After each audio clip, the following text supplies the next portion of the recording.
El trinquet municipal d'Alzira està considerat com a una de les millors instal·lacions deportives per a la pràctica de la pilota del País Valencià.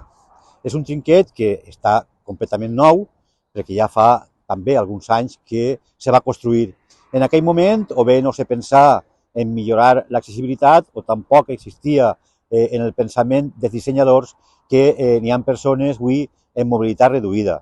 Mobilitat reduïda que practiquen l'esport. Aquest trinquet ha sigut sede de partides per jugar al raspall en jugadors de mobilitat reduïda que juguen en cadira de rodes. I ara ha tingut a bé la Generalitat Valenciana, a través de la Direcció General de Deports, concedir-li a l'Ajuntament d'Alzira una subvenció perquè aquesta instal·lació pugui tindre la millor accessibilitat possible.